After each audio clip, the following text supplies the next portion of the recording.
পূজা কমিটির সভাপতি, মহাসচিব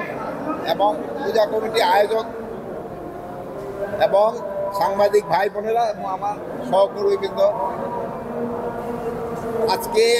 এই নারায়ণগঞ্জে আসার উদ্দেশ্য হলো আমি এই পূজা মণ্ডপটি পরিদর্শন করা এবং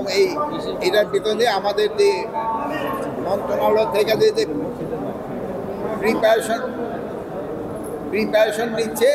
এই সম্বন্ধে একটু জানা। তা আমি এরপরে অবশ্য সে জেলা পরিষদের কার্যালয়ে আমাদের একটা আইন শৃঙ্খলা কমিটির মিটিংও আছে, ওখানে পরে আমি যাব। তা আমি এখানে আসা ভাইদের কাছে শুনলাম যে এইবার তাদের আয়োজন খুবই ভালো, এখানে কোনো ধরনের কোনো সমস্যা নেই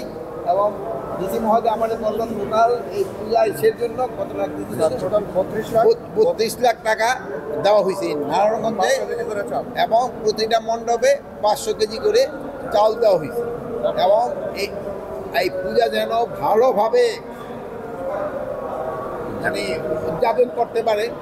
এবং এটা কিন্তু একটা ধর্মীয় অনুষ্ঠান, এটার কিন্তু পবিত্রতাও একটা রক্ষা করতে হবে এবং এই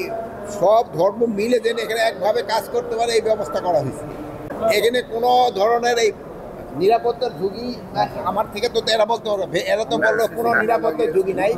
এবং প্রত্যেক জায়গায় কিন্তু সিসিটিভির ব্যবস্থা করা হয়েছে এবং আরেকটা আপনারা জানেন এবার কিন্তু সব পূজা কমিটির সাথে থেকে আমাদের মিটিং হয়েছিল, সেই সময় একটা ইনস্ট্রাকশন দেওয়া হয়েছে যে তারা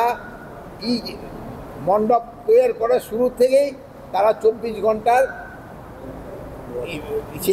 নিরাপত্তার ব্যবস্থা করবে এবং এই জন্য তারা বিভিন্ন গার্ড মানে আমাদের সরকারি বাহিনী না, তাদের নিজস্ব থেকে তাদের থাকবে কি জানি বলে স্বেচ্ছাসেবক থাকবে, এই স্বেচ্ছাসেবকরা এইটা দেখাশোনা করবে, এইটা তারা করতেছে এবং 24 তারিখ থেকে আমাদের আনসাররা হয়ে যাবে, প্লাস আমাদের যে মহিলা এবং শিশু বিষয় মন্ত্রণালয় থেকেও চলে আসবে। এবার পূজা খুবই ধর্মীয় গাম্ভীর্যের সাথে এবং খুব উৎসব মুখর হবে পূজা এবং এটার ভিতরে কোনো ধরনের কোনো নিরাপত্তার কোনো শঙ্কা নেই।